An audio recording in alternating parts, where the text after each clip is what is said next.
What's up guys, Shines Guy here. Today in this video I will do a very detailed analysis on the Battlefield 4 official Levolution features video, and there will be two parts and this will be part 1. So let's get started. Right off the beginning we can see a soldier holding the new FGM-172 straw. The FGM-172 straw stands for Short Range Assault Weapon. It is a wire-guided missile launcher, which means the missile can be controlled after it is fired. It is similar to the AT-4 from Bad Company 2. It can also lock and hit targets if you don't want to guide your missile. I won't get too detailed into the weapons and vehicles in this video, and in future videos I'll do an analysis on those weapons and vehicles in more in depth. Moving to the next scene, we can see the RHIB boat. It stands for Rigid Hull Inflatable Boat. It is the same boat seen in Battlefield 3, but in Battlefield 3 it had a M2 Browning 50 cal machine gun, and now in Battlefield 4 it is replaced with what I believe is a M134 minigun. So this boat can do much more damage with a faster firing minigun. Now, if you already didn't notice, the boat is in the middle of a city, and this city does not look like it was designed for boats to travel through the streets. So the logical reason is it was flooded and maybe a dam bursting caused it. And later in this video we'll see a giant dam bursting open because of Levolution. Players can now destroy the dam, and for now in this video I'll call this map the dam map. We know the dam map is set in China because if you look closely at the card poster, we have a few Chinese words above the English words, and I'm pretty sure most countries would not have Chinese advertisement posters hanging around unless it's China. Now, moving just a few frames forward, I spotted what looks to be some kind of gate, and not to offend anyone here, I believe it is one of those traditional Chinese / Asian gates. And on the top we can also see a Chinese soldier firing at you while you're trying to return fire with the minigun. Again, we see the Siege of Shanghai map, and it's nothing too special or out of the ordinary, the building just falling, but I have to say the map is looking better and better now. Moving along, we have a CC805. We have seen this assault rifle lots of times, but this time it's equipped with a high power scope and an underslung grenade launcher. Also, just in the front of the soldier is the American MRAP transport truck. I'm not very sure what the support is holding, so if you guys know, please tell me. In this next shot, we have a soldier holding the SAR-21. This gun originated from Singapore, and the SAR-21 stands for Singapore Assault Rifle 21st Century. Just by looking at it, it reminds you a lot of the AUG A3. Anyways, as I have said before, I will have more information on these weapons soon. This SAR-21 is customized with a potato grip and a red laser.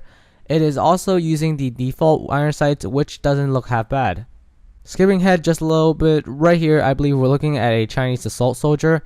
He is holding the ZZ805, and this time this assault rifle is equipped with the Chinese holographic sight called the HD33 and has an underslung grenade launcher. Next to him is a Chinese support soldier. I believe he's firing the U100 MK5 with some kind of optical sight, but it's too blurry to see. Now obviously in this shot we can see the Chinese assault soldier activating the roadblock, and this will stop the US MRAP from advancing across the bridge. This feature can really be useful. Let's say you're capturing an objective, then now once you activate the roadblock, no enemy vehicles can enter a certain area, so it is much easier to capture the objective. Here again is another shot of the SAR-21. It is also equipped with the HD33 holographic sight and also has a magnifier on the side. It is equipped with a suppressor, and I believe he has some kind of foregrip, but I can't tell because the hand is covering it. This soldier activated a small dynamic map event by pressing those buttons to close the gates, and it blocks the pathways for the enemy to advance. But I wonder if they'll be able to open those gates afterwards, or is it always closed? Moving forward, the next shot we have of is a different map. Just by looking at it, it kind of reminds me a lot of the Battlefield 3 endgame map called Kearsarge Railroad. The trees in the background and just having the train tracks reminds me of that map.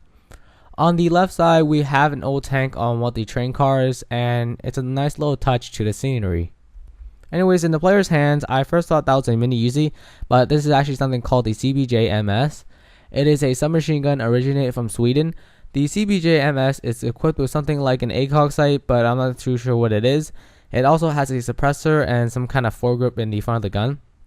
This is definitely one of those unique weapons of Battlefield 4, and in the same scene you can see the soldier throw a grenade inside the rail car and closes the door, locking in the enemy. I do wish after the grenade explodes there'll be some kind of dents in the rail car, so that'll be a nice little feature. I hope they can add that. In the next shot on our left, we have a Chinese engineer which is wearing a Russian flag on his shoulder, and this confused me a lot because why is a Chinese soldier wearing a Russian flag? But anyways, he has a CC3A1 Scorpion Evo equipped with a flashlight and some kind of high power zoom optics. And on the main player who is aiming down sights, we can see the American red dot sight. It almost looks the exact same as in Battlefield 3. Here, when they go through the metal detectors, the detectors beep warning the enemies are entering. In the same scene on the US soldier, we have the SAR-21 again, but this time it is equipped with a higher power scope and a canted iron sight, and it also has an underslung grenade launcher. There is also a US friendly next to the player, but I'm not too sure what he's holding, so leave your suggestions down below please.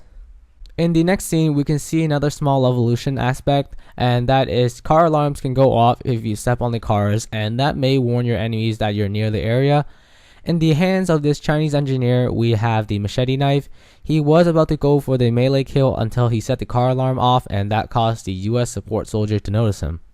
In the same last scene, which we'll be talking about in this part 1 of my analysis video, we have a US support soldier carrying what I believe is an AK-U12, not the AK-12, because the AK-12 is an assault rifle and is only used by the assault class, and the AK-U12 is the carbine version of the AK-12, and since carbines are universal weapons, the support class can be carrying the AK-U12. The AK-U12 doesn't look like it's customized with any attachments, but the reddish camo kind of looks pretty nice. Anyways, this wraps up the part 1 of my Battlefield 4 official Levolution features video detail analysis, and part 2 should be coming out very soon. Thank you guys for watching. If you enjoyed, please leave a like and a comment down below. I appreciate it. Check out my channel for other Battlefield 4 videos. I'm sure you'll find a video you'd like. I will continue to strive for being your #1 source for Battlefield 4 videos. Peace out guys.